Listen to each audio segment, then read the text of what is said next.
என்ன அழகா மழை பெஞ்சிக்கிட்டு இருக்கு. அப்படியே ஒரு புக்கை வச்சு படிச்சுக்கிட்டு அப்படியே வந்துட்டு ஆமாம் நம்மளுக்கும் புக்குக்கும் ஏகப்பட்ட தூரமும் சரி. ஒரு டீயை சாப்பிட்டுக்கிட்டு வடை பஜ்ஜி அப்படியே பலகாரத்தை எல்லாம் கொஞ்சம் கொஞ்சமாக சாப்பிட்டுக்கிட்டு டிவி ஒரு பக்கம் ஓட விட்டுக்கிட்டு அப்படியே ரசித்தோம்னா சூப்பராக இருக்கும்ல. லா லா லா லா லா லா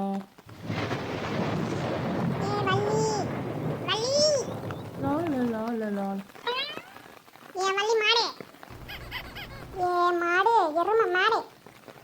சாரி அத்தே. ஆமா இன்னும் சின்ன குழந்தை சாரி சொல்லிக்கிட்டு கடை உனக்கு யாரடி அது மேலே ஏறி ஆடிட்டு இருக்க சொன்னது?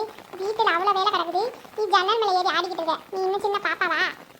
அது என்னது இது? சின்ன பிள்ளை தான் ஜன்னல் ஏறி விளையாடணுமா? நான் ஏறி விளையாடக்கூடாதா? நல்லா விளையாடு, உங்க அம்மா வீட்டுக்கு போய் விளையாடுமா, இங்க வந்து விளையாடக்கூடாது என்ன? இது ஒன்றும் உங்க அப்பா வீடு கிடையாது. அது சரிதான். இது ரொம்ப நல்லா இருக்கே. உங்களுக்கு மட்டும் என்ன இது உங்கள் அப்பா வீடா? உனக்கு வாய் இல்லைன்னு வை, உன்னை யாரும் காப்பாற்ற முடியாது. வாய் தான் உனக்கு சோறு போட்டுக்கிட்டு இருக்கு. அத்தை எல்லாத்துக்கும் வாய்க்குள்ளே தானே சோறு போகும். அடி ஏண்டி இப்படி கிரிஞ்சா பேசி கொள்ளுற மனுஷனை. இந்த வீட்டுக்கு உழைச்சி உழைச்சி நான் கட்டெரும்பா தேஞ்சு போனேன், காலெல்லாம் வலிக்குது. சரி சரி சரி ரொம்ப குழம்பாதீங்க. நான் பார்க்குறேன் என்ன வேலை பார்க்கணும்னு சொல்லுங்க. தானே பார்த்தேன் என்னடா மழை பொல பொலன்னு கொட்டுதுன்னு. உனக்கு இப்படி அறிவு வந்தனால தான் மழை கொட்டுது போல. Boomer aunty. பூமர் எல்லாம் நான் சாப்பிட மாட்டேன், அது குழந்தைங்க சாப்பிட்றது. அரைச்சி பிழிஞ்சு வச்சிருக்கேன், காயை மட்டும் போட்டுருமா. வீட்டுக்குள்ள கொடி கட்டியிருக்கேன், நீ பாட்டுக்கு வெளியில போய் போட்டுறாத, மழை பெஞ்சிக்கிட்டு இருக்கு. உனக்கு தான் அறிவு நிறையா இருக்கியா. சரி சரி நீங்கள் படுத்து ரெஸ்ட் எடுங்க. சரி பா. பாரத பாரு மழை மாறு, ஒரு வேலைக்கு லாய்க்கு கிடையாது. சொன்னா மட்டும் வாய்க்கு வாய் பேசுவான். ஏம்மா குறுக்கெல்லாம் வலிக்குது, கை கால்லாம் குடையுது, கொஞ்சம் படுப்போம்.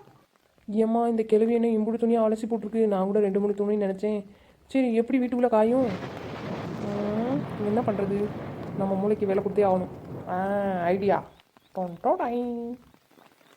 துணியெல்லாம் எடுத்து 2 கட் பண்ணி போட்டோம்னா சீக்கிரம் காஞ்சிரும். பாவம் அத்தை எவ்வளோ கஷ்டப்பட்டு துணி துவைச்சி போட்டிருக்காங்க. நம்ம இதை கூட செய்யலாம் எப்படி? சதக் சதக் சதக் சரக் சரக் சரக்கு. ஏம்மா இந்த கத்திரிக்கோள்னு இப்படி துருப்பிடிச்ச கத்திரிக்கோள் போல. என்னத்துக்கு இவ்வளோ பெரிய சத்தம் போட்டுக்கிட்டு இருக்கீங்க? அத்தை சீக்கிரம் காயணும்ல. இதெல்லாம் காயாது. கொஞ்சம் இந்த துணியாக இருக்குது பாருங்கள். இந்த நல்லா என்ன சொல்லுவாங்க, நல்லா கெட்டியான துணியாக இருக்குது பாருங்கள். அதனால் வெட்டி வெட்டி போட்டோம்னா சீக்கிரம் காஞ்சிரும்ல. பாவம் நீங்கள் வேறு கஷ்டப்பட்டு துவைச்சி போட்டிருக்கீங்க. அதுதான்.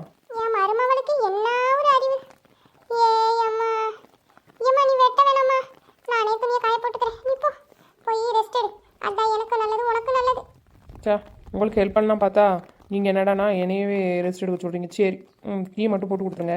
லா லா லா லா மணி வருது குடி கொண்டு வா.